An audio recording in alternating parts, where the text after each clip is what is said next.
Tiene la palabra el diputado Gustavo Aguirre.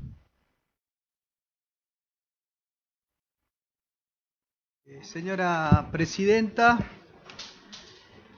quería hacer algunos comentarios, si es posible, a este proyecto que viene con media sanción del Senado, que estamos tratando en este momento y cuyos argumentos han sido expresados ya por el presidente del bloque. Yo quería agregar que, que nuestra provincia se enfrenta desde hace algunos meses al mismo dilema al que se tuvieron que enfrentar cientos de ciudades del mundo a partir de la irrupción de este tipo de plataformas digitales conocidas también como Uber y otras marcas. Y ese dilema es que, ¿qué hacemos con estas plataformas, no? Hay que liberar la actividad que, por ser un hecho irreversible, que tarde o temprano se va a imponer con su propio peso, o por el contrario, hay que prohibirlo, o se trata de un servicio que puede convivir con otros servicios de transportes de personas en la medida que sea regulado para que no exista una competencia desleal.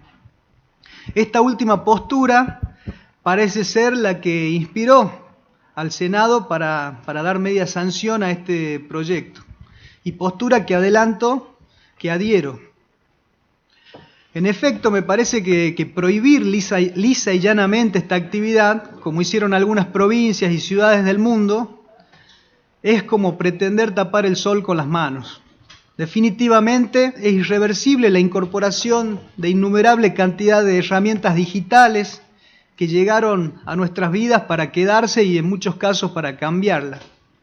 Desde las plataformas que sirven como medio de pago, como plataformas de inversión, plataformas que nos sirven para comunicarnos, para establecer relaciones humanas y sociales, para ver películas, para escuchar música, para adquirir viajes, para comprar productos, etcétera, etcétera, etcétera. Todas ellas se inscriben en lo que se ha dado en llamar la economía digital y dentro de ellas la economía de plataformas. Y para profundizar un poquito, me parece que hay que preguntarnos qué son realmente estas plataformas como Uber. Y bueno, yo me he puesto a investigar y quiero aclarar que gran parte de lo que voy a decir ahora está tomado de un fallo muy importante que se dio en la ciudad de Buenos Aires por parte del Juzgado de Primera Instancia en lo contencioso administrativo y tributario número 15, en la causa Sindicato de Peones de Taxis de la Capital Federal y otros contra Ministerio de Desarrollo Urbano y Transporte y otros sobre otras demandas contra autoridades administrativas. Ciertamente se trata de algo que es mucho más que una app, este tipo de plataformas como Uber, sino que se trata de una actividad comercial que además engloba un particular modelo de negocios realizado por una empresa y choferes donde el programa o app pertenecen a la empresa, permiten, entre muchas funciones, convenir servicios de transporte de pasajeros por un precio. Se trata entonces de una compleja relación entre una empresa de alcance global, intervienen usuarios, conductores de vehículos automotores, y si profundizamos más, se vincula y choca con las nociones de soberanía y poder de policía. Hoy en día en crisis, producto de lo que se conoce como el ciberespacio y las llamadas servicios de sociedad de la información. Cuando decimos que es mucho más que una aplicación que hace de intermediario entre una persona que quiere trasladarse y otra que ofrece llevarlo, es porque hay otras cuestiones muy importantes, como transferencia de datos personales, que hoy en día son una mercancía en sí misma. Interviene o existe una transferencia de datos bancarios, transferencia de dinero, una gran parte a cuentas radicadas en otros países. Se obtiene información sobre la geolocalización de personas y cosas, se registran movimientos de activos, En el medio, entre esas dos personas, también hay contratos, como por ejemplo un contrato entre ausentes o a distancia, que está regulado en el artículo 1105 del Código Civil y Comercial. También hay contratos por vía electrónica, como el e-commerce. Se suele invocar también contratos de sociedad entre los conductores y la empresa.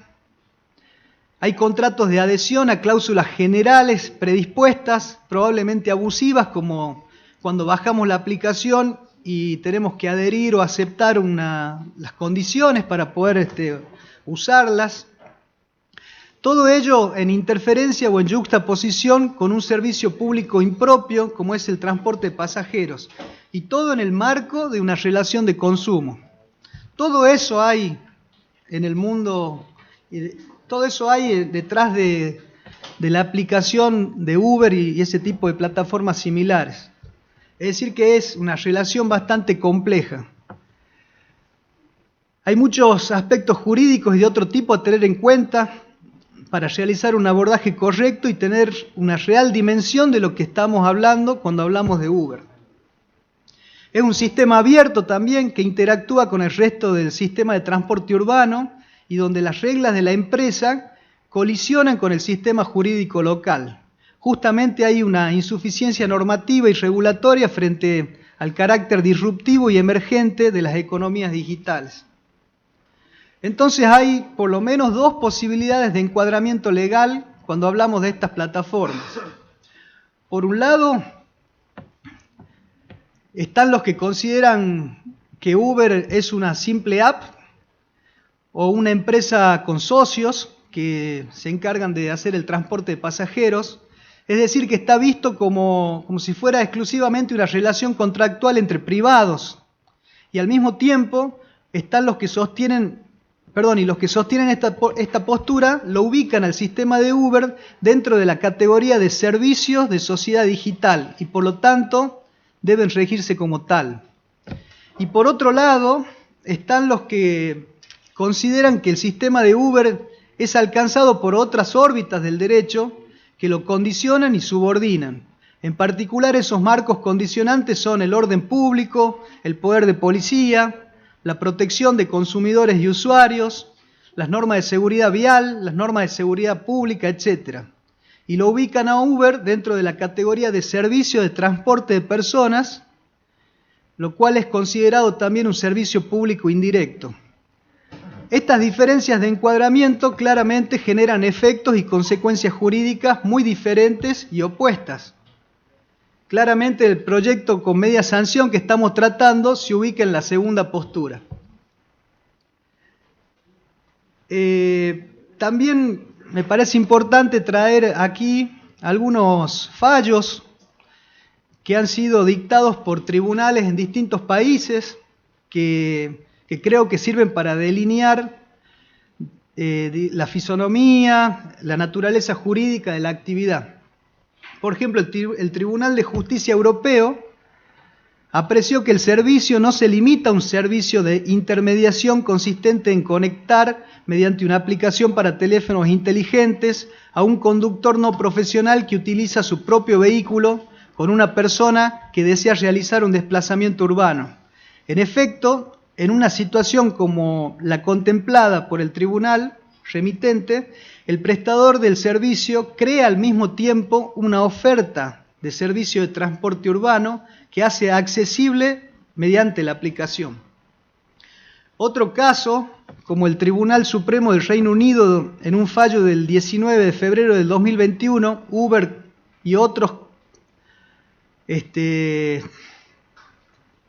donde el objeto de la cuestión a determinar, si bien era otra situación, era un juicio de carácter laboral, pero en ese fallo ha dejado definiciones muy claras, como por ejemplo, afirma que Uber no es una mera intermediaria, sino que organiza un negocio cuyo objeto consiste en la prestación de un servicio de transporte de pasajeros que solo puede prestarse a través de conductores, es decir, de personas humanas.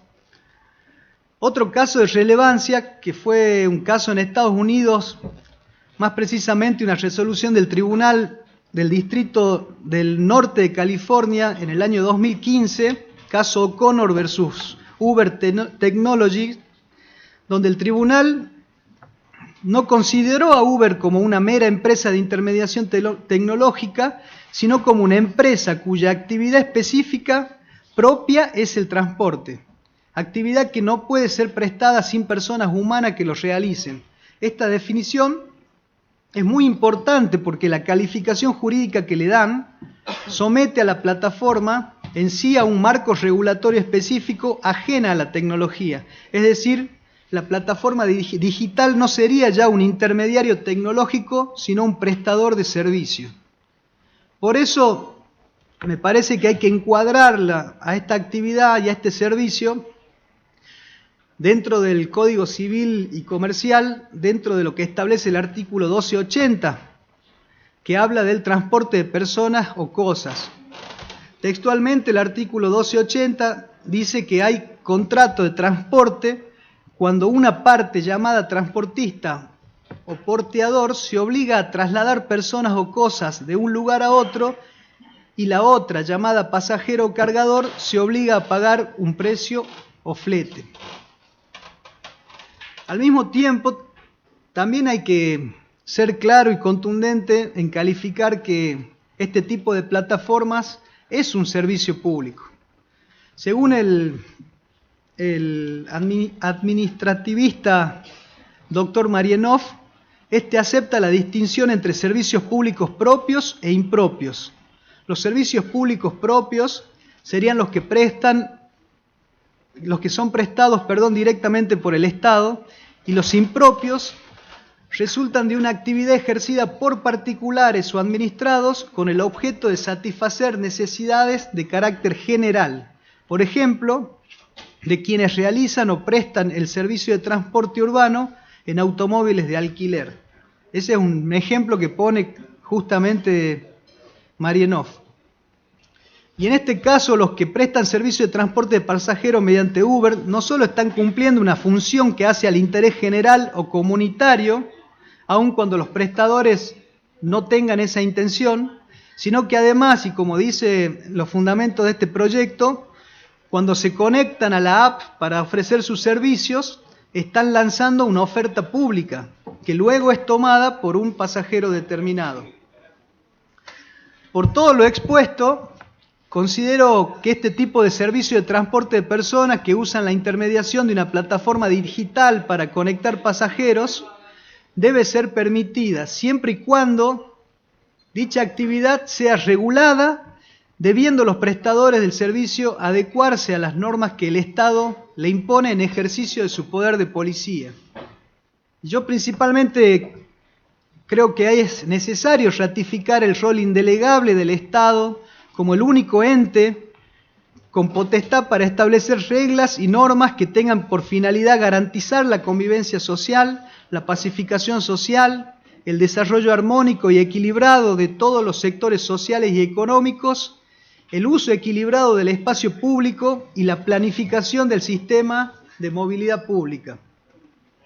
Es por eso que creo que este proyecto que estamos tratando realiza un encuadre en sintonía con los argumentos que estoy expresando en la presente.